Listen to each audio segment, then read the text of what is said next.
Hello and welcome to our YouTube channel Kashmir civil services academy. जैसा कि आप लोगों को पता है, हमारी लेक्चर सीरीज चल रही है इंडियन पॉलिटी पे, इंडियन जियोग्राफी पे, इंडियन हिस्ट्री पे। आज हम एक नई लेक्चर सीरीज उठा रहे हैं जो कि क्वांटिटेटिव एप्टीट्यूड पे होगा और इस क्वांटिटेटिव एप्टीट्यूड का ये पहला लेक्चर होगा, इंट्रोडक्शन ऑफ नंबर सिस्टम। हमारे ये लेक्चर्स जो होंगे ये प्लेलिस्ट्स में होंगे। फॉर एग्जांपल, नंबर सिस्टम का प्लेलिस्ट अलग होगा,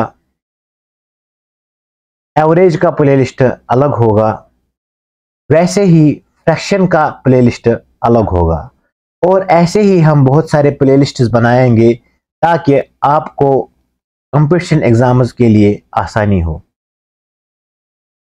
before beginning with this session, I would like to explain some few slides with you. Kashmir civil services academy एक ऑफलाइन इंस्टीट्यूट है जो कि अनंतनाग में मौजूद है और जिसके कोऑर्डिनेटर्स कुछ इस तरह है। KCS building, opposite Pandit inn farm house, KP road, Anantnag. जो हमसे राब्ता करना चाहते हैं वो हमें राब्ता कर सकते हैं इस नंबर पे 7006139419। हमारा एक फेसबुक पे पेज है जहां पे हम अपने वीडियो लेक्चर्स जो कि यूट्यूब पे भी अवेलेबल होंगे वहां उनकी लिंक हम पोस्ट करते हैं और हम इस फेसबुक पेज पे वेरियस एग्जाम्स के related videos, study material post करते हैं। ये हमारा ट्विटर है कश्मीर सिविल सर्विसेज एकेडमी और ये हमारी टेलीग्राम चैनल है।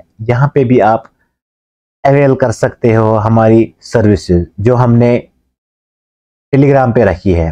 इसके बावजूद हमारी एक वेबसाइट है www.kcsa.in, जहां पे आप अपने आप को रजिस्टर कर सकते हो और जो कि फ्री है और उसके बाद आप सारी सर्विसेज वहां पे अवेल कर सकते हो, वो भी फ्री।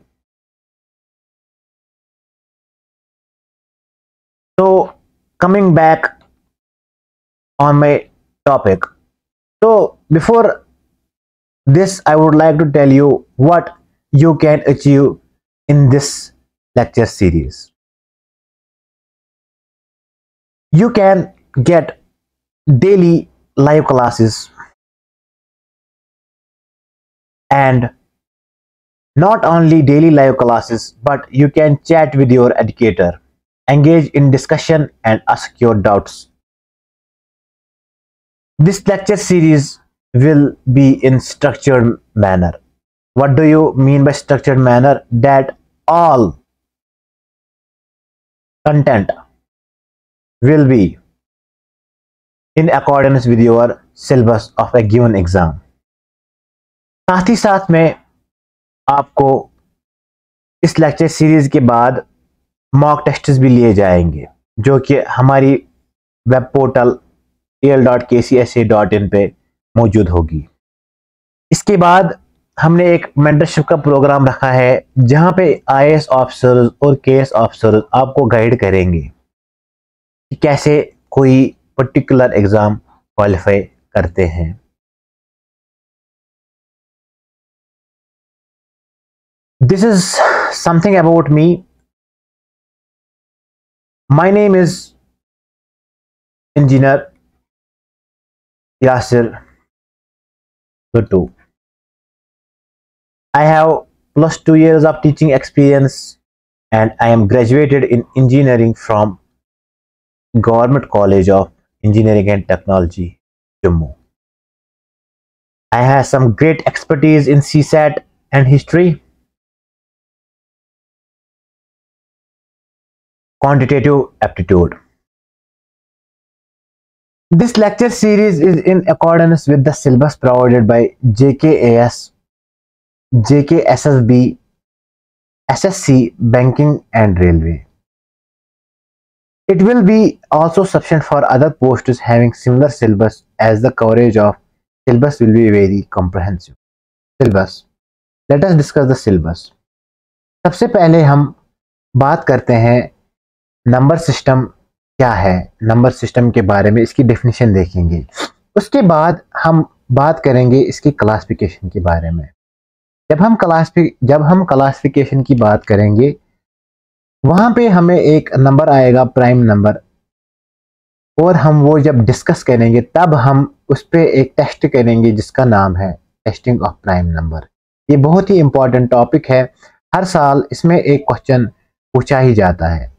के बाद हम डिविजिबिलिटी टेस्ट पढ़ेंगे, जहाँ पे हम divisibility test of different numbers पढ़ेंगे। फिर उसके बाद ट्रिपलेट रूल पढ़ेंगे, और फिर इसके बाद एक बेसिक सा कंसेप्ट उठाएंगे, स्क्वायर्स एंड स्क्वायर रूट। ठीक है, उसके बाद क्यूब और क्यूब रूट्स पढ़ेंगे ताकि हमें आने वाले जो टॉपिक्स है हमें वो मुश्किल ना लगे, ताकि वो हमें तकलीफ ना दे।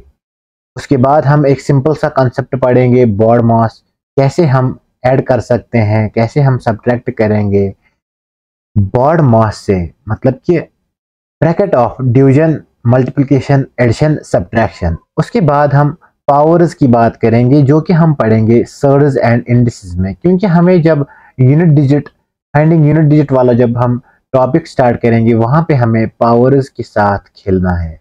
जब हम पावर्स के साथ खेलेंगे तब हम सर्ड्स एंड इंडिसेस का कंसेप्ट यूज करेंगे वहां पे। के बाद हमें नंबर्स ऑफ जीरो ये वाला टॉपिक पढ़ना है।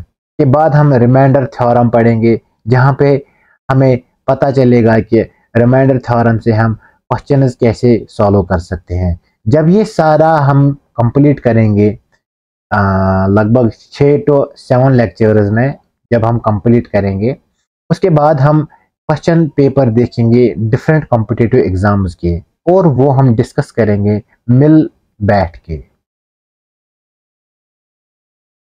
और जो क्वेश्चन पेपर्स होंगे वो CSAT से लेके क्लास 4th वाले पेपर में से क्वेश्चंस होंगे। We will go from basic to advance level to achieve our success in this topic. तो ज़्यादा वक्त ना ज़ाया करते हुए हम अपना टॉपिक नंबर सिस्टम स्टार्ट करते हैं। तो चलिए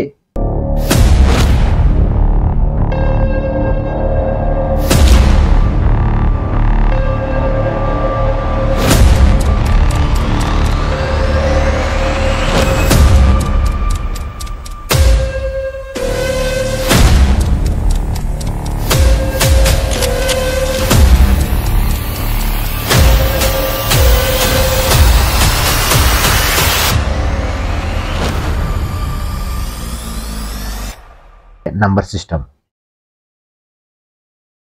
नंबर सिस्टम अगर हम इसकी डेफिनेशन के बारे में बात करेंगे, ये एक मैथमेटिक्स की एक ब्रांच है जो डील करती है सिस्टमैटिक स्टडी ऑफ नंबर्स की और नंबर्स के प्रॉपर्टी की, और आपस में ये नंबर दूसरे नंबर के साथ क्या रिलेशन रखती है। जब हम इनकी रिलेशंस देखेंगे, इनको डीप स्टडी करेंगे और इनकी प्रॉपर्टीज पढ़ेंगे, तब हम बोलेंगे कि हमने नंबर सिस्टम का चैप्टर खत्म कर लिया है। और नंबर सिस्टम में जब हम देखेंगे सबसे पहला और बेसिक कॉन्सेप्ट जो है वो है डिजिट। डिजिट क्या होता है, व्हाट इज डिजिट? देखिए, डिजिट हम लेते हैं 0 से 9 तक जितने भी नंबर्स आते हैं उनको हम बोलते हैं डिजिट। सीधी सी बात है, सिंपल। अब जो ये डिजिट है ये यूनिट डिजिट भी होता है, हो सकता है ये 2 डिजिट नंबर भी बन सकता है, ये 3 डिजिट नंबर भी बन सकता है। अब जो ये यूनिट डिजिट है, यूनिट डिजिट मतलब जहां पे टोटल एलिमेंट 1 होगा, यानी कि 1 भी हो सकता है, 2 भी हो सकता है, 3 भी हो सकता है, वैसे ही 9 तक। जीरो से लेके। और 2 डिजिट जो होगा यानी कि जो दो एलिमेंट यानी कि दो एलिमेंट जो नंबर बनाएंगे उनको बोल सकते हैं हम 2 डिजिट नंबर्स। फॉर एग्जांपल मेरे पास एक नंबर है 1 और एक नंबर है 12। देखिए 12 2 डिजिट नंबर है जहां पे डिजिट्स 2 है, वैसे ही 3 डिजिट 123 बन सकता है। ज्यादा इस टॉपिक पे हम बात नहीं करेंगे, सीधे चलते हैं क्लासिफिकेशन पे।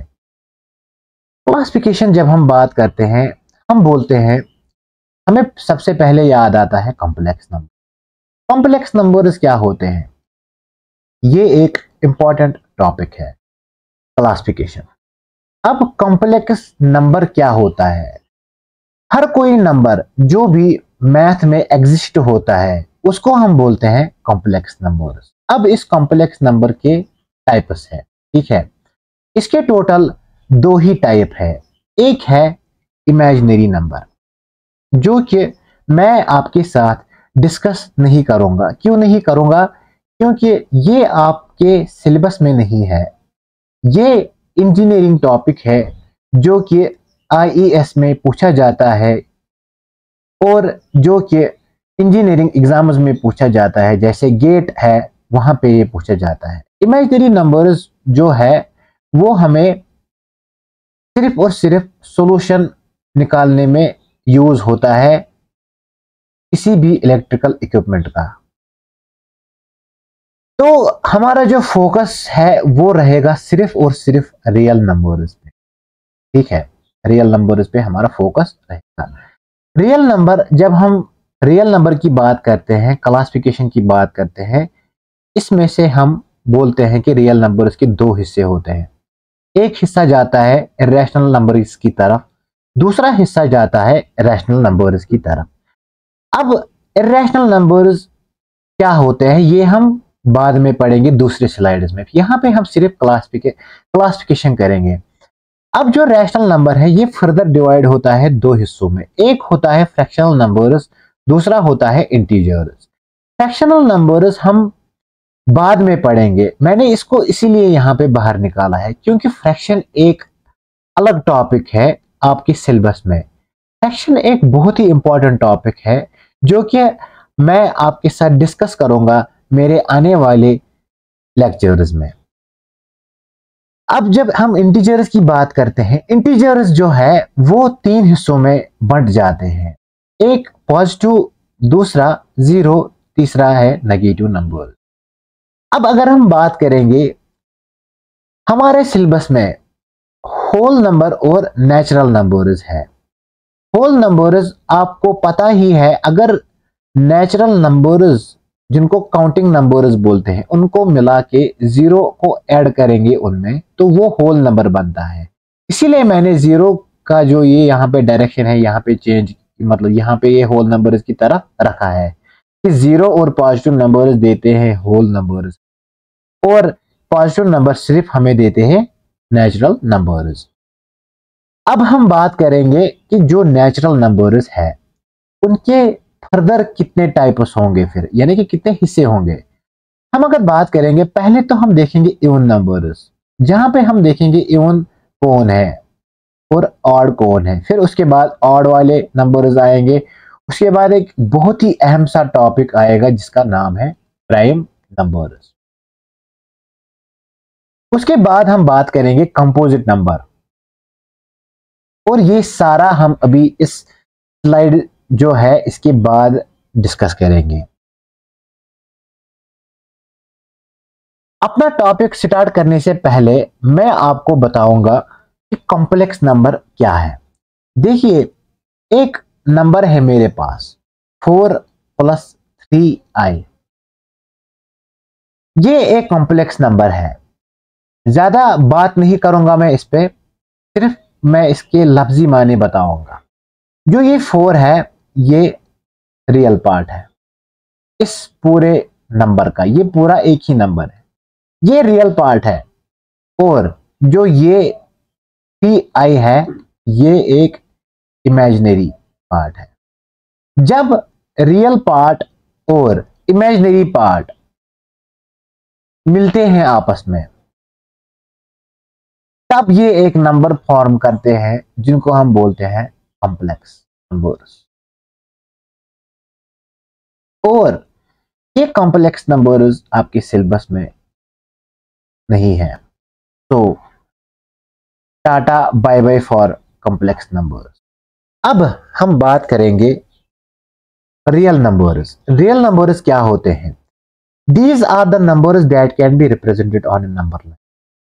कोई भी नंबर जो कि हम इस नंबर लाइन पे रिप्रेजेंट करेंगे उसको हम बोलेंगे रियल नंबर। ये नंबर है ये पॉजिटिव भी हो सकता है, नेगेटिव भी हो सकता है, ये फ्रैक्शन भी हो सकता है, ये इंटीजर भी हो सकता है और ये जीरो भी हो सकता है। अब नंबर लाइन क्या है? नंबर लाइन एक लाइन है जो हम पेपर पे डालते हैं और जिसको जीरो बाइफरकेट करता है दो हिस्सों में।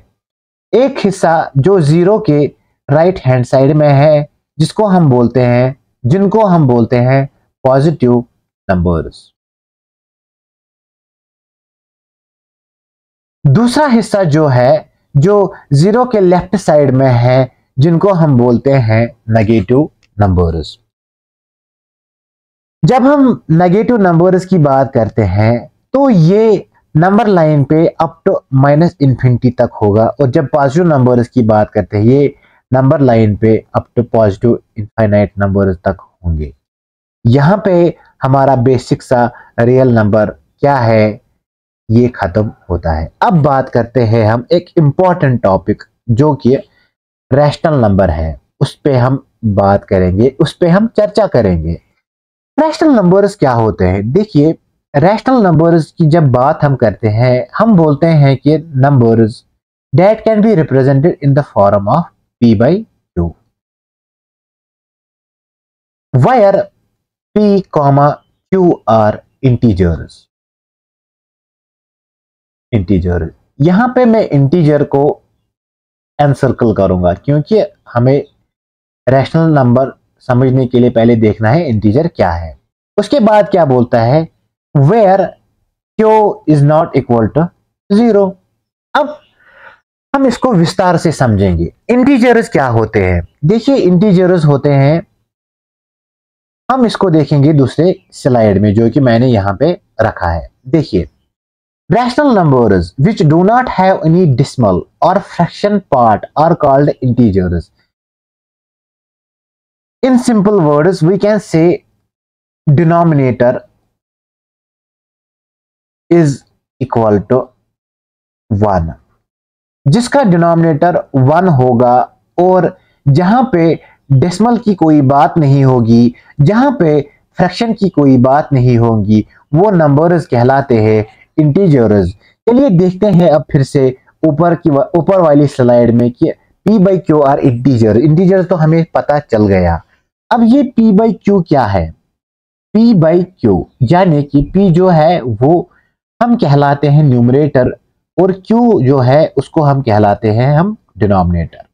अब ये न्यूमरेटर क्या है और डिनोमिनेटर क्या है, अब इस पे बात करते हैं। देखिए, यहां पे मैं बात करता हूं आपसे, अगर ये बार है, डिवीजन बार है, इसके ऊपर वाला हिस्सा, इसका जो ऊपर वाला हिस्सा होगा उसको हम बोलते हैं न्यूमरेटर, और इसका जो नीचे वाला हिस्सा होगा इसको हम बोलते हैं डिनोमिनेटर।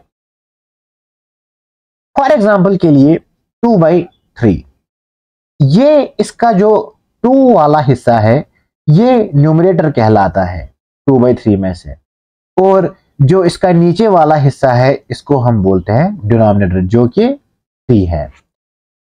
अब हमें पता चल गया कि न्यूमरेटर क्या है और डिनोमिनेटर क्या है। अब हम देखते हैं कि रैशनल नंबर्स क्या है। अब मैंने अभी आपको बताया कि ये p by q के फॉर्म में होता है जहां पे p और q जो है वो रैशनल नंबर्स है, और अब q जो है वो 0 के बराबर नहीं होना चाहिए। अब मुझे ये आपसे डिस्कस करना है। देखिए, अगर हम q 0 रखेंगे तो वो एक इनफाइनाइट नंबर बन सकता है, मतलब कि ये अनडिफाइंड वैल्यू है। अगर हम किसी चीज को 0 से डिवाइड करेंगे ये अनडिफाइंड बन जाएगा।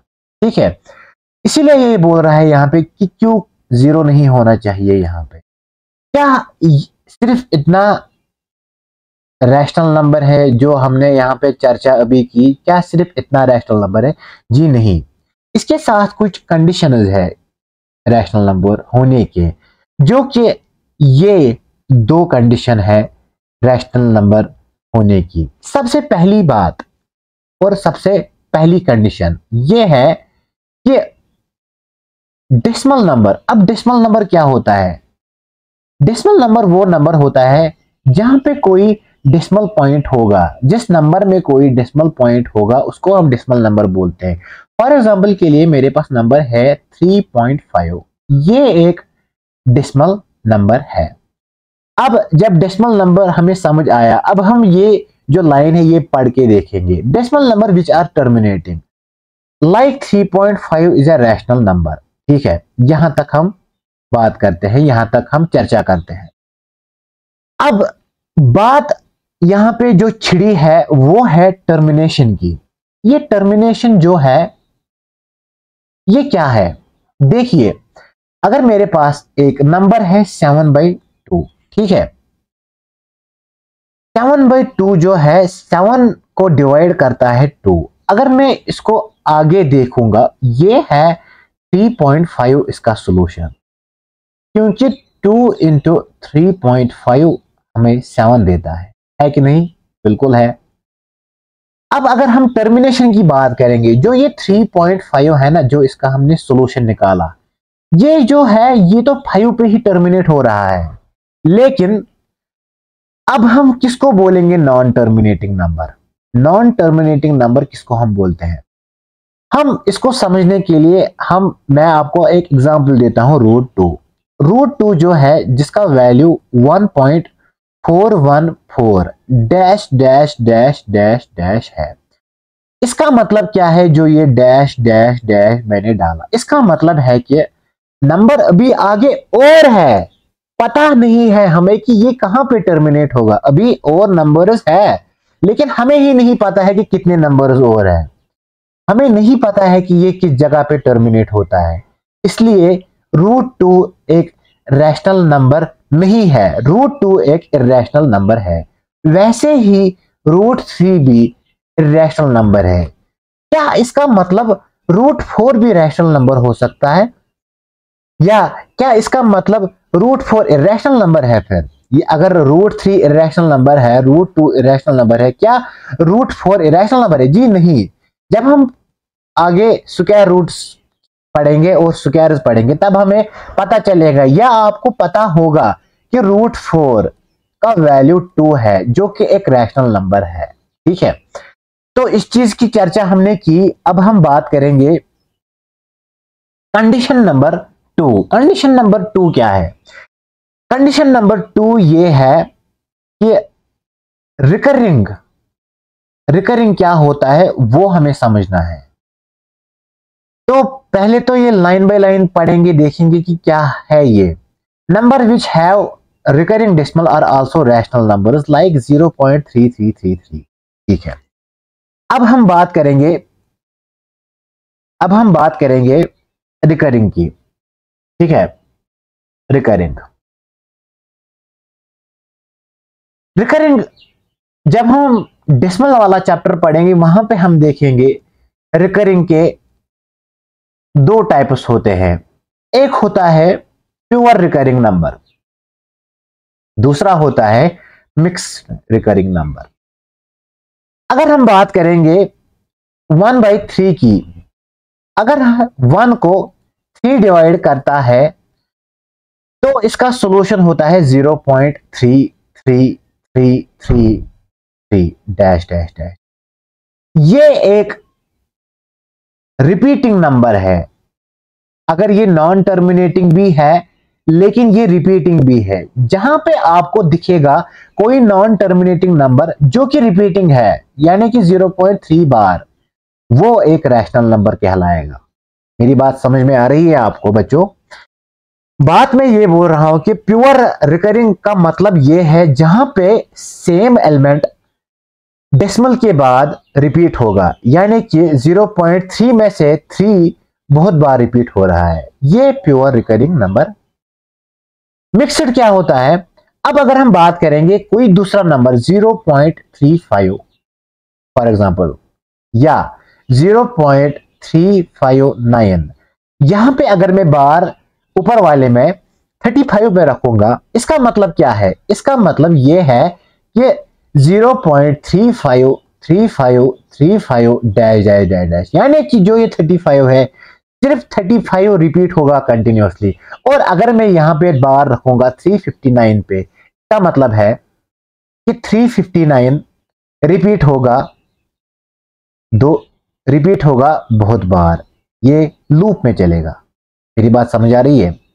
अब अगर आपको रिकरिंग समझ आ गया है, जरा हम इसके एग्जाम्पल्स देख लेते हैं कि क्या एग्जाम्पल्स है रिकरिंग नंबर्स की और क्या एग्जाम्पल्स है जो कि रैशनल नंबर कहलाते हैं। देखिए, सबसे पहली बात, एक अहम बात मैं यहां पे बोलने जा रहा हूं।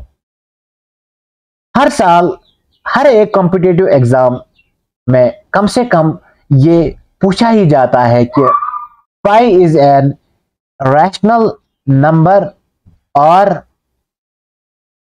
Irrational number. क्या पाई रैशनल नंबर है या पाई इररेशनल नंबर है? जरा आप बताइए।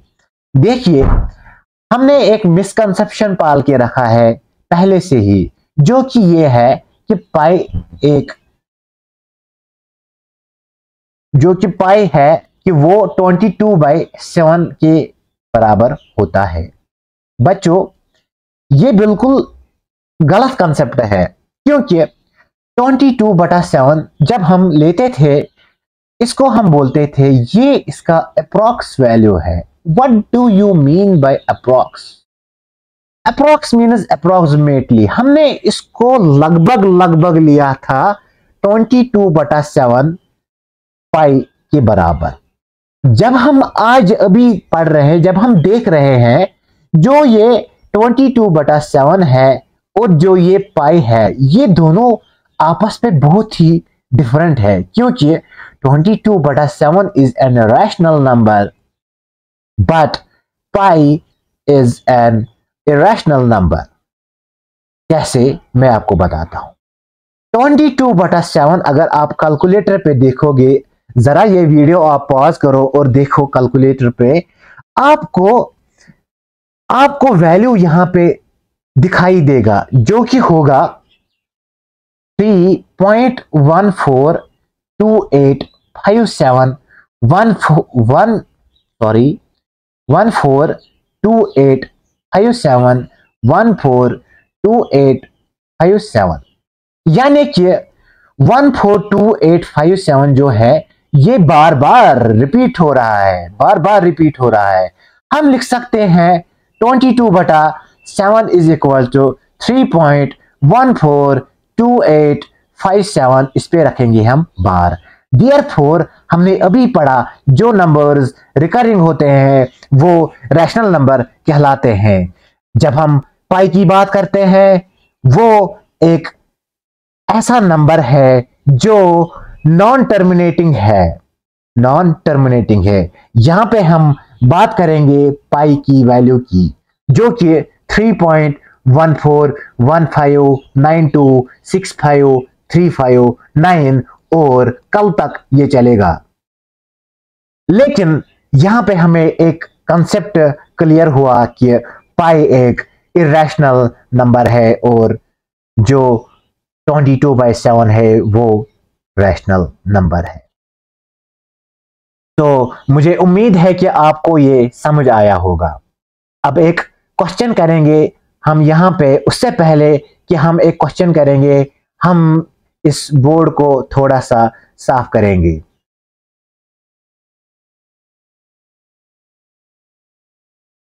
अब हम क्वेश्चन की बात करेंगे, जहां पे हमें ये क्वेश्चन डाला जाएगा कि दो रैशनल नंबर्स के बीच में आप जरा हमें निकाल के दीजिए और रैशनल नंबर्स।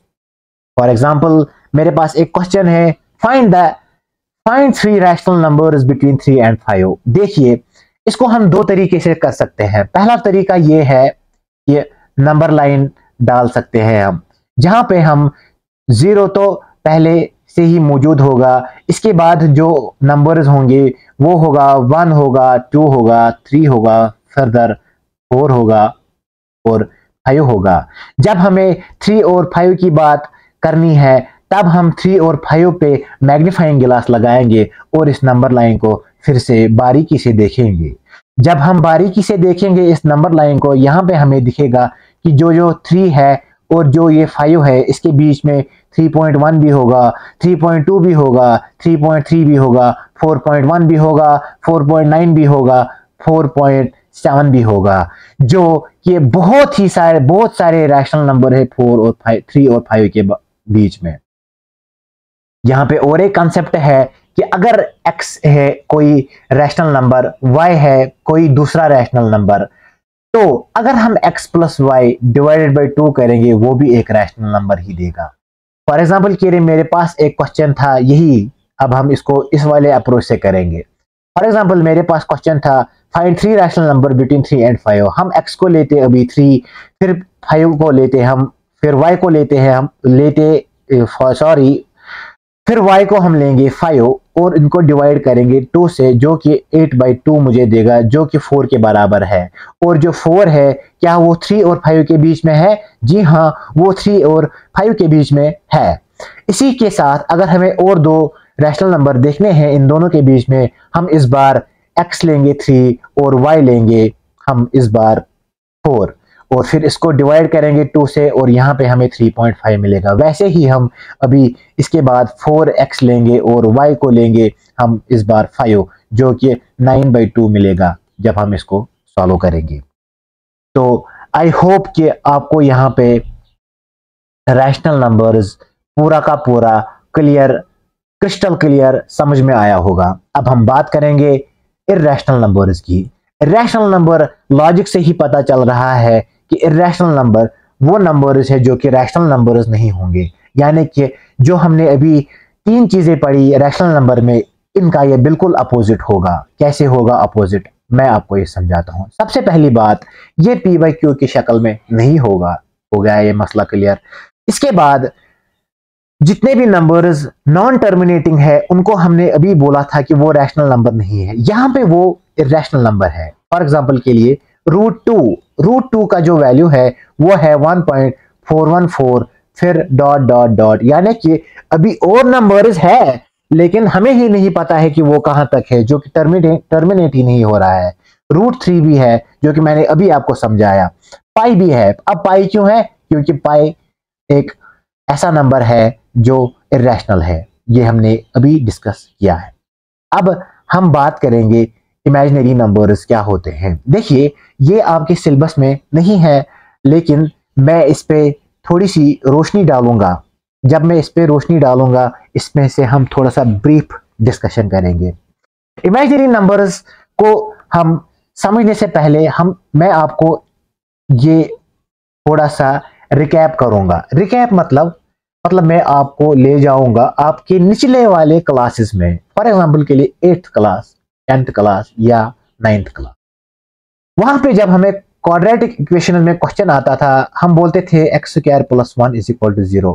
फिर जब हम इसका सोल्यूशन निकालते थे हम बोलते थे x² = -1, x √(-1). हम बोलते थे वहां पे कि इस भाई साहब, इस जो यहाँ पे ये है x² + 1 जो इक्वेशन है, इसके रियल रूट्स नहीं है। आज मैं आपको समझाऊंगा कि ये मतलब क्या था, रियल रूट्स जो इसकी नहीं है इसका क्या मतलब था। इसका ये मतलब था कि ये जो x है जो हमें अभी √(-1) निकला था, ये एक इमेजिनरी नंबर था जो कि हमें उस टाइम पता नहीं था। अब ये क्यों है इमेजिनरी नंबर, आइए इस पे चर्चा करते हैं। इमेजिनरी नंबर, क्या आपको कोई नंबर ऐसा मिलता है जिसको हम स्क्वायर करेंगे और वो नेगेटिव नंबर देगा? जी नहीं, क्योंकि मैं आपको एक एग्जांपल दूंगा। 2 है मेरे पास, इसका हम स्क्वायर करेंगे तो ये पॉजिटिव ही देगा, +4 ही देगा आंसर। अगर अब -2 होता, -2, यानी कि पहले वाले केस में मैंने ऑल पॉजिटिव नंबर्स की बात की, लेकिन 2 से मैंने इसको खत्म किया। दूसरे वाले केस में मैंने ऑल नेगेटिव नंबर्स की बात की। अगर -2 का स्क्वायर है, वो हम बचपन से पढ़ते आ रहे हैं कि वो भी 4 है, वो भी पॉजिटिव नंबर है। ठीक है, मेरी बात समझ आ रही है आप लोगों को? अगर हम अब बात करेंगे कि मैं आपको बताऊंगा कि कोई एक नंबर है जो जिसका हम स्क्वायर करेंगे और वो नेगेटिव वैल्यू होगा, तब आपको ये पता चलेगा कि इमेजिनरी नंबर्स क्या है। देखिए, अगर अच्छा, उससे पहले एक मैथमेटिशियन था कार्डन, उसने अपने आप से डिस्कस किया और अपने दोस्तों से डिस्कस किया इस इमेजिनरी नंबर के बारे में। जब कार्डन था, उसका एक दोस्त था यूलर, इसका दोस्त था। जब कार्डन ने कुछ ऐसी चीजें दी, इसने नेगेटिव डिस्क्रिमिनेंट्स के बारे में बात की। वो क्या है वो आपको जानने की जरूरत नहीं है। जब कार्डन से नहीं हो पाया तो यूलर, जो कि इसका दोस्त था, उसने बताया कि मैं आपको बताऊंगा इमेजिनरी नंबर्स क्या होते हैं। उसने खुद से एक नंबर लिया जिसका नाम उसने बोला कि इसका नाम मैं रखूंगा आयोटा। रिप्रेजेंट करते हैं हम इसको सिंपल आई से, यानी कि स्मॉल आई से हम इसको रिप्रेजेंट करते हैं। और इसका वैल्यू इसने बताया कि हम इसका वैल्यू लेंगे √-1।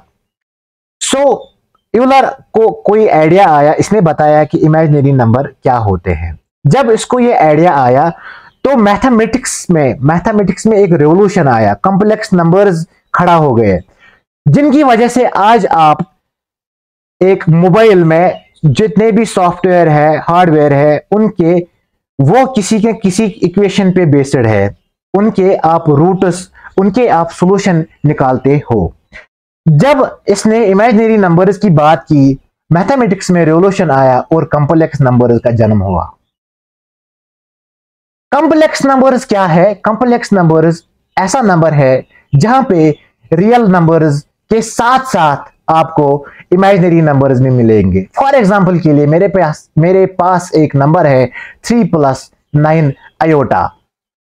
अब जो ये आयोटा है, ये एक इमेजिनरी क्वांटिटी है और ये एक रियल क्वांटिटी है। जब रियल क्वांटिटी के साथ साथ इमेजिनरी क्वांटिटी आपको नजर आए, समझ लेना कि ये एक कॉम्प्लेक्स नंबर है और इसके साथ आप छेड़छाड़ नहीं करना, क्योंकि आपके सिलेबस में बिल्कुल भी नहीं है ये। सो बात करते हैं हम फिर से इमेजिनरी नंबर्स की तरफ हम रुख करते हैं। अब हम यहां पे बोल सकते हैं कि सारे स्क्वायर रूट, जो कि नेगेटिव नंबर्स का स्क्वायर रूट है, वो इमेजिनरी नंबर्स है। आप ये नोट कीजिएगा, यहां पे मैं बोल रहा हूं basically the square root of all negative numbers are imaginary numbers. अब हम बात करते हैं इंटीजर्स की। इंटीजर्स क्या होते हैं इसके बारे में अब हम चर्चा करेंगे। देखिए, इंटीजर्स के बारे में हमने पहले से ही पढ़ा है। जब अभी रैशनल नंबर्स की बात हो रही थी तो मैंने आपको उस टाइम इंटीजर्स के बारे में बताया। मैंने बताया था कि उसमें कोई भी डेसिमल पार्ट नहीं होना चाहिए, ना उसमें कोई फ्रैक्शनल पार्ट होना चाहिए। दूसरे अल्फाजों में मैंने ये बोला था कि जो उसका डिनोमिनेटर है वो 1 के बराबर होना चाहिए। तो इंटीजर्स यहीं पे खत्म होते हैं। अब बात करेंगे हम फ्रैक्शंस की ऊपर। तो fraction, rational number which are in the form of p by q, where p is numerator and q is an denominator, and p and q are not equal to 0.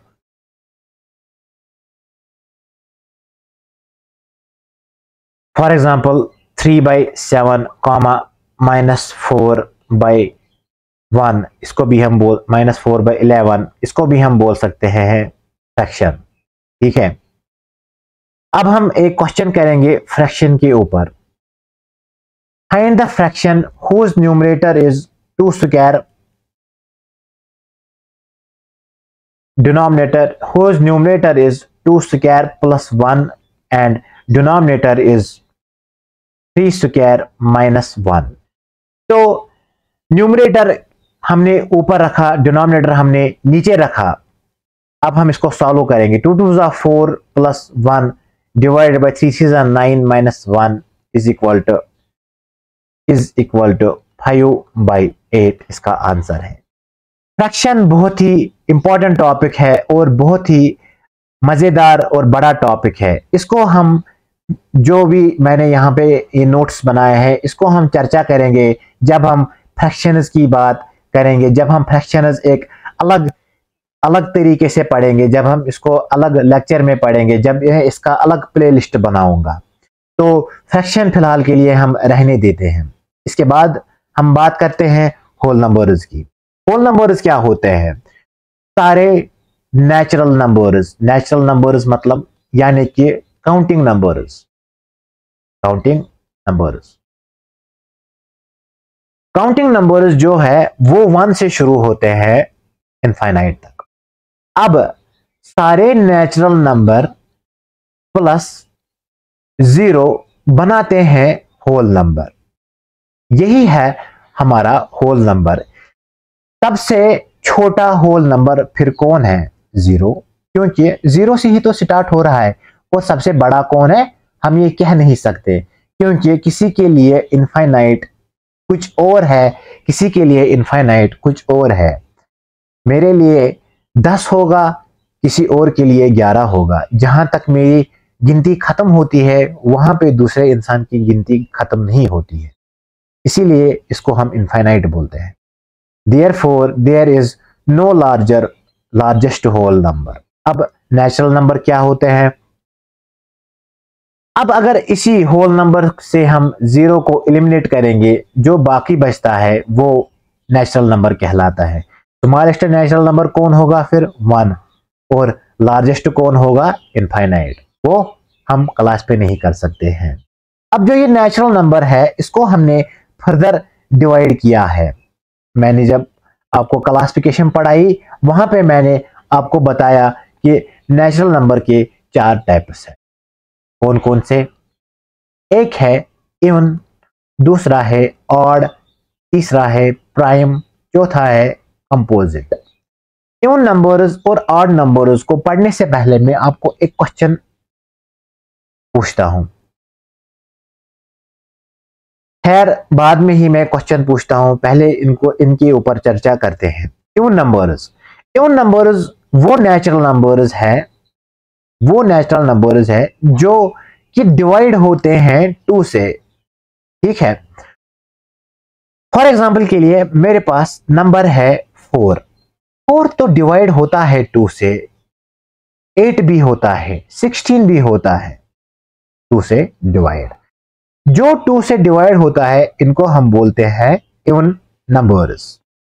Smallest even number जो है वो 2 है, और जो बड़ा even number है वो कौन हो सकता है? क्योंकि ये नेचुरल नंबर ही है, इसलिए हम ये डिटरमाइन नहीं कर सकते हैं कि नेचुरल नंबर ये जो इवन नंबर है वो बड़ा कौन हो सकता है। अब इसके ऊपर एक फॉर्मूला है, कैसे आप इवन नंबर्स को निकाल सकते हो। इसका फॉर्मूला है 2k, wire k is an natural number. मतलब k का जो वैल्यू है वो 1 से स्टार्ट होगा, 2 3 डैश डैश, यानी कि 2k। फॉर एग्जांपल के लिए अब अगर k का वैल्यू 1 रखेंगे तो 2 है, 2 रखेंगे तो 4 है, 3 रखेंगे तो 2 3 6 है, 4 रखेंगे तो 8 है, 5 रखेंगे तो 10 है, वैसे ही आगे। अब अगर बात करेंगे ऑड नंबर्स के बारे में, ऑड नंबर्स के बारे में जब हम बात करते हैं हम बोलते हैं कि जो नंबर्स 2 से डिवाइड नहीं होंगे वो ऑड नंबर्स कहलाते हैं। डिवाइड तो होते हैं लेकिन बात है परफेक्ट डिवाइड नहीं होते हैं, यानी कि 3/2 टू 1.5 जब डेसिमल आएगा तो ये परफेक्ट डिवाइड नहीं होता है, इसलिए हम बोलते हैं कि 3 नहीं होता है डिवाइड, 5 नहीं होता है डिवाइड और 7 नहीं होता है डिवाइड। वैसे ही जितने भी नंबर डिवाइड नहीं होते हैं 2 से वो ऑड नंबर कहलाते हैं। उसके बाद इसका जो फॉर्मूला है वो है 2m+1। कैसे आप देख सकते हो कि कोई नंबर ऑड नंबर है, वो हम ऐसे देख सकते हैं इस फॉर्मूला की वजह से। यहां पे जो m है वो होल नंबर है। Please make note, m is an whole number. क्यों? क्योंकि जब हम बात करेंगे, अगर हम नेचुरल नंबर इसमें डालेंगे तो 1 स्किप हो जाएगा, क्योंकि 2 इंटू नेचुरल नंबर तो 1 से ही स्टार्ट होते हैं, तो m की वैल्यू अगर हम 1 देंगे +1 तो वो फिर 3 आएगा, तो फिर ऑड नंबर 3 से स्टार्ट होंगे। इसीलिए हम होल नंबर इसमें लेते हैं। जब हम होल नंबर इसमें लेते हैं तो सबसे पहला नंबर हम इसमें डालते हैं 0। 2 into 0 + 1 is equal to 1। Therefore 1 is an odd number। अब स्मॉलेस्ट ऑड नंबर कौन है? 1। और लार्जेस्ट ऑड नंबर कौन है? क्योंकि ये नेचुरल नंबर से हम डिफाइन करते हैं, there will be no largest natural number, because मैंने आपको अभी बताया क्यों। अब अगर हम बात करेंगे प्राइम नंबर्स के बारे में, प्राइम नंबर्स क्या होते हैं? नेचुरल नंबर्स ग्रेटर देन 1, एक से बड़े होने चाहिए, एंड हैव एग्जैक्टली 2 फैक्टर्स। कौन कौन से फैक्टर? एक तो खुद 1, दूसरा वो नंबर खुद, यानी कि मेरे पास एक नंबर है 2। अब 2 तो पहले 2 से ही डिवाइड होगा, इसी नंबर से होगा और 1 निकलेगा, और दूसरा जो ये 2 है ये 1 से भी डिवाइड होगा। अब मेरे पास कोई और नंबर है 11। 11 एक प्राइम नंबर है जो कि 11 से डिवाइड होता है, 11 1s are 11, और 11 वो नंबर है जो 1 से भी डिवाइड होता है, 1 11s are 11। Therefore it has exactly 2 factors, that is 1 and the number itself. Therefore which satisfies this condition, these conditions are known as prime numbers। Prime numbers 25 होते हैं 1 से लेके 100 तक। हम अभी डिस्कस करेंगे आपको कैसे ये याद रखना होगा और हम कैसे इनको निकालेंगे प्राइम नंबर्स को। 1 से लेके 100 तक जितने भी प्राइम नंबर्स है वो हम अभी डिस्कस करेंगे। इससे पहले कि हम वो डिस्कस करते हैं और करेंगे, हम एक नजर मारते हैं कंपोजिट नंबर्स के ऊपर। कंपोजिट नंबर्स क्या होते हैं? देखिए, जो प्राइम नंबर्स नहीं है, अब जो रिमेनिंग नंबर्स है वो कंपोजिट नंबर है। कंपोजिट मतलब मेरे पास नंबर है एक 4, ठीक है, 4 मेरे पास एक नंबर है। अब जो 4 है वो किसके साथ डिवाइड होता है? एक तो 1 के साथ भी होता है और 4 के साथ भी होता है, प्लस ये 2 के साथ भी डिवाइड होता है। एटलीस्ट इसके 3 फैक्टर्स होंगे, एटलीस्ट इसके 3 फैक्टर्स होंगे। जिसको एटलीस्ट 3 फैक्टर्स होगा उसको हम कंपोजिट नंबर कहलाते हैं। It is a natural number that has at least one divisor different from unity and itself. Every composite number can be factorized into its prime factors. For example के लिए अब factor क्या होता है? Factors की बात अगर हम करेंगे, अब अगर 24 है, मैं जब 24 को डिवाइड करता हूं, पहले तो मैं सबसे छोटे नंबर से ही डिवाइड करूंगा। 2 12s are 24, 2 6s are 24, 2 3s are 24 and 3 1s are 3। अब बात यह है, जो यहां पे जितने भी नंबर्स है इनको, फॉर एग्जांपल के लिए 2 है, दूसरा 2 है और तीसरा 2 है और उसके बाद 3 है, ये सारे नंबर इस 24 के फैक्टर्स कहलाते हैं। बात समझ में आ रही है बच्चों? ये जो फैक्टर्स है ये बहुत काम आएंगी जब हम एलसीएम पढ़ेंगे और एचसीएफ पढ़ेंगे, जो कि मेरे आने वाले लेक्चर्स में आपको मिलेंगी। तब हम फैक्टर्स को फिर से एक बार फैक्टर्स पे फिर से चर्चा करेंगे। मैं इसको थोड़ा सा रब करता हूं। रब। अब हम देखेंगे कि कैसे हम देखेंगे कि 1 से लेके 100 तक कितने प्राइम नंबर्स है। चलिए देखते हैं। देखिए, मैं इसको थोड़ा सा जूम करता हूं ताकि आपको पूरा स्लाइड नजर आए। ठीक है, और आपको अब पता है कि मैंने आपको पहले ही बताया कि प्राइम नंबर्स कौन कौन होते हैं। देखिए, 2 प्राइम नंबर है, 3 प्राइम नंबर है, लेकिन 4 प्राइम नंबर नहीं है, क्योंकि 4 का फैक्टर 2 है, 4 खुद है और 1 खुद है। इसके 3 फैक्टर है, इसलिए ये प्राइम नंबर नहीं है। वैसे ही 5 भी प्राइम नंबर है और 7 भी प्राइम नंबर है।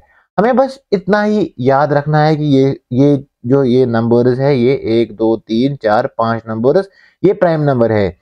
अब आप देखोगे जो 2 से ये नीचे जितने भी नंबर्स है, ये मल्टीप्लायर ऑफ 2 है। इसका मतलब ये है कि अगर ये मल्टीप्लायर ऑफ 2 है, इसके फैक्टर्स, इन इन सारों के फैक्टर्स 2 से ज्यादा होंगे। ठीक है, अब अगर इनके फैक्टर्स 2 से ज्यादा होंगे तो फिर हम इनको काटेंगे कि ये प्राइम नंबर नहीं है, हमने इनको काटा।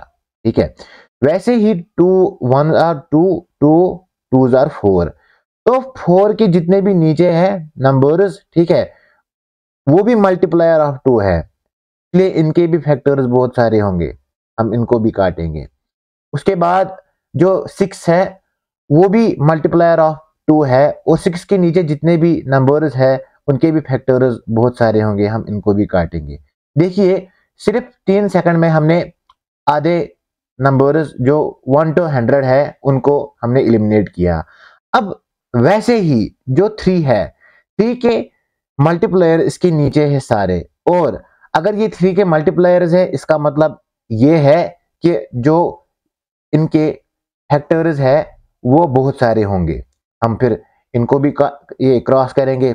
उसके बाद अगर आपको यहाँ पे दिख रहा है जो 5 है, ठीक है, जो 5 है इसके भी मल्टीप्लायर्स है जिनके बहुत सारे फैक्टर्स होंगे, हम इनको डायगोनली काटेंगे। 5 1 jar, 5 2 jar, 5 3 jar, 5 4 jar, 5 5 jar आ गया ना। अब यहाँ पे अब आप बोलोगे कि यहाँ तो 25 ही खत्म होगा, नहीं, अब हम देखेंगे 25 के बाद 30 तो आता है।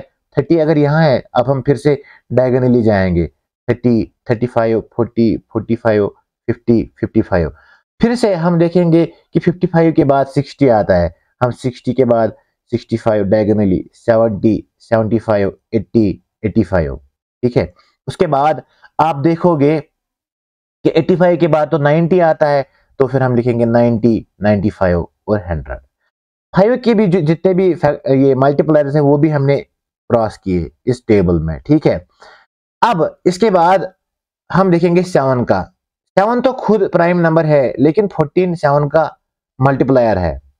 ठीक है, 7 से 14 डिवाइड होता है, इसके बहुत सारे फैक्टर्स है, क्योंकि वैसे ही जैसे हमने ऊपर बाकी स्टेप्स किए वैसे ही हम इसको डायगोनली अब काटेंगे। यहाँ से 14 21 28 35 42। अब 42 के बाद क्या आएगा? 7 6 जार 42, 7 7 49। अब जब 49 है इसको भी हम डायगोनली काटेंगे। अब 49 7 8 jar 7 9 jar 7 10 jar 7 11 jar 7 12 jar. अब हम देखेंगे 7 इंटू 13 क्या होता है। 7 3 जार 21 1 2 आई कैरी, 7 1 जार 7 8 9 91। अब हम अगला नंबर देखेंगे 91 कहाँ है, तो 7 13 जार 90 91, 7 14 जार 98। अब आप अगर देखोगे, मैं दूसरा पेन उठाता हूं, ठीक है, अब अगर आप देखोगे बाकी जितने भी रिमेनिंग नंबर्स है 1 को छोड़ के, क्योंकि मैंने आपको पहले ही बताया है 1 ना तो प्राइम नंबर है ना ये कंपोजिट नंबर है। अगर आप देखोगे जितने भी नंबर्स है रिमेनिंग वो सारे प्राइम नंबर्स होंगे। देखिए 11, 17, 23, 29, देखिए 11 यहाँ पे, 17 यहाँ पे, ये 13 यहाँ पे, 17 यहाँ पे, 19 यहाँ पे, 23 यहाँ पे, देखिए 13 यहाँ पे, 19 यहाँ पे। वैसे ही अगर आप देखोगे 31 भी प्राइम नंबर है, 37 भी है, 43 भी है, 49 भी है, 61 भी है, 67 भी है, 73 भी है, देखिए 73 भी है, 71 भी है, 67 भी है, देख रहे हो आप। 79 भी है, देखिए 79 भी होगा यहाँ पे प्राइम नंबर। वैसे ही करके आप बराबर 1 से लेके 100 तक जितने भी 25 प्राइम नंबर्स है इनको इजी तरीके से निकालोगे। अभी समझाने में मुझे अगर 3 मिनट लग गए होंगे, लेकिन जब आपको पता होगा इसको आप 30 सेकंड्स में सारे प्राइम नंबर्स को निकाल लेंगे। अब आप सोचोगे कि सर आप ये क्यों हमें बोल रहे हो कि हमें ये सब याद रखना है। देखिए इसके बाद हमारा एक अहम टॉपिक है जिसका नाम है टेस्टिंग ऑफ प्राइम नंबर्स। ठीक है, उस टेस्टिंग ऑफ प्राइम नंबर्स में आपको कम से कम 100 तक के प्राइम नंबर्स पता होने चाहिए कि कौन कौन है। जब आपको ये पता होगा उसके बाद ही आप किसी भी प्राइम नंबर जो कि 100 के प्लस हमें देखना होगा कि मतलब कि 123 प्राइम नंबर है या 173 प्राइम नंबर है। अगर आपको अब उनको चेक करना होगा वो प्राइम नंबर है या नहीं, आपको इस टेबल की जरूरत लगेगी। या तो आपको ये रट्टा मारना है यहाँ पे, या तो आपको ये टेबल याद करना है, चॉइस आपकी है। अब हम चलते हैं टेस्टिंग ऑफ प्राइम नंबर्स पे। Testing for a prime number, इसके लिए आपको कम से कम स्क्वायर्स प्राइम नंबर्स पता होना चाहिए। प्राइम नंबर जो मैंने ऊपर डिस्कस किए कम से कम ये तो पता होना ही चाहिए। अब हम प्राइम नंबर को टेस्ट कैसे करेंगे, प्राइम नंबर्स को हम टेस्ट कैसे करेंगे। देखिए कोई कुछ नहीं करना है, बस सिंपल से 3 स्टेप्स है। पहले तो जो भी नंबर दिया गया होगा, फॉर एग्जांपल के लिए मेरे पास 137 है, इन्होंने मुझे 137 बोला, जरा इसको टेस्ट करो ये प्राइम नंबर है। हम कैसे करेंगे, इसके लिए एक मेथड है। पहले हम लेंगे इस 137 को, let p be the given number, p is equal to 137, 2 minute के लिए हम लेते हैं। अब बोल रहा है let n be the smallest counting number. अब n आप छोटा सा काउंटिंग नंबर ले लो जिसका स्क्वायर ग्रेटर देन या इक्वल टू p होगा। मतलब क्या है इस बात का, यानी कि कोई नंबर छोटा सा नंबर लीजिए, आप काउंटिंग नंबर लीजिए जिसका स्क्वायर 137 जो कि क्वेश्चन में भी दिया गया है उससे छोटा हो।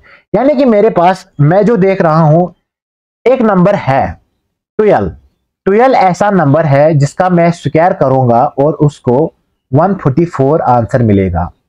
जब 12 एक ऐसा नंबर है जिसका 144 आंसर है जो कि 137 से बड़ा है, ये वाला n square is greater than p, ये सेटिस्फाई हो रहा है। 144 इज ग्रेटर देन 137 है ना, सिंपल। अब क्या बोल रहा है ये, test whether p is divisible by any of prime number less than 12। अब हमें देखना है कि जो ये 137 है ना, ये प्राइम नंबर तभी कहलाएगा अगर ये 1 से लेके 12 तक जितने भी प्राइम नंबर्स है उनसे डिवाइड, ठीक है, होता है।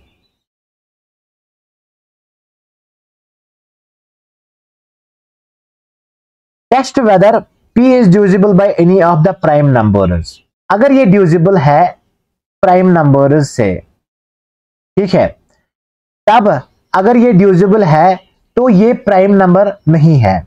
अगर 137 डिविजिबल है 1 से लेके 12 तक जितने भी प्राइम नंबर्स आएंगे उनसे डिविजिबल है तो ये प्राइम नंबर नहीं है। अगर नहीं डिविजिबल है तो ये प्राइम नंबर है। अब देखेंगे, देखिए 137 जो है इसका हम पहले देखेंगे 2 से, क्लियरली ये 2 से डिविजिबल नहीं हो रहा है।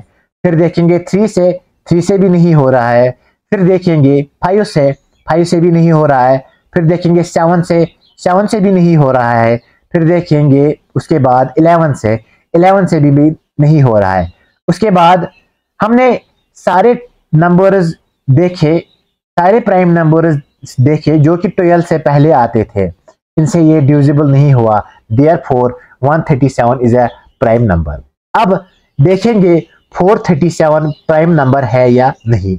देखिए सबसे पहली बात, स्टेप 1 हमने अज्यूम करना है let n be the number 437, let p be the number, p number है 437। अब n स्क्वायर ग्रेटर देन होना चाहिए 437 को, 437 से मेरे पास एक नंबर है 20 जो कि मुझे पहले ही आ रहा है समझ कि 20 इंटू 20 है 400, लेकिन 437 से बड़ा है।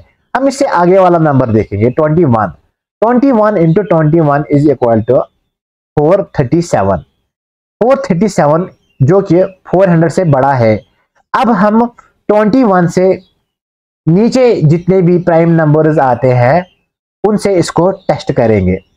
अगर ये डिवाइड होता है तो ये प्राइम नंबर नहीं है। जब 437 को हम डिवाइड करते हैं प्राइम नंबर से, पहले तो देखेंगे 2 से, फिर 3 से, फिर 5 से, फिर 7 से, फिर 11 से, फिर 13 से, ऐसे ही करते करते हम देखेंगे 19 तक। मुझे समझ आ रहा है कि क्लियरली मुझे दिख रहा है जब आप कैलकुलेटर करोगे यूज, या जब आप सीधे से डिवाइड करोगे 19 से, इसको 19 से ये डिविजिबल होता है। ठीक है, जब ये 19 से डिविजिबल होता है तो ये 437 एक प्राइम नंबर नहीं है। तो क्या है ये फिर कंपोजिट नंबर है। अब लास्ट क्वेश्चन है 173। अब 173 को हम कैसे करेंगे, हमें पता है 13 का स्क्वायर हमें पता है 169 होता है, लेकिन 169 173 से छोटा है। अब हम देखेंगे 14 का स्क्वायर, जब हम 14 का स्क्वायर देखेंगे वो बड़ा है 173 से। अब हम देखेंगे 173 को टेस्ट करेंगे, हम डिवाइड करेंगे 14 से पहले पहले जितने भी प्राइम नंबर्स हैं, यानी कि 2 है, 3 है, 5 है, 7 है, 11 है और 13 है। मुझे समझ आ रहा है जब मैंने कैलकुलेशन की, मुझे आया समझ कि ये इनमें से किसी नंबर से भी डिवाइड नहीं होता है। जरा देखिए 2 से भी तो नहीं हो रहा है, 3 से भी नहीं हो रहा है, 5 से भी नहीं हो रहा है, 7 से भी नहीं हो रहा है, 11 1011, अब यहाँ पे 53 है, 11 से भी नहीं हो रहा है, 13 से भी नहीं हो रहा है। क्लियरली मुझे समझ आ रहा है none of them divides 173, therefore 173 is a prime number। तो आज के लिए इतना ही। और अब आपके मन में सवाल होगा कि क्या अब फिर हम शाम तक करेंगे ये वाली कैलकुलेशंस? नहीं, इसके लिए एक टॉपिक आया है डिविजिबिलिटी टेस्ट, जिससे आपको पहले ही पता चलेगा कि कौन सा नंबर किससे डिवाइड होता है।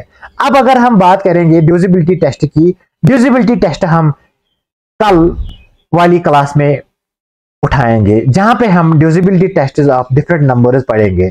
Thank you, this is all from today, hope we will meet in our next lecture.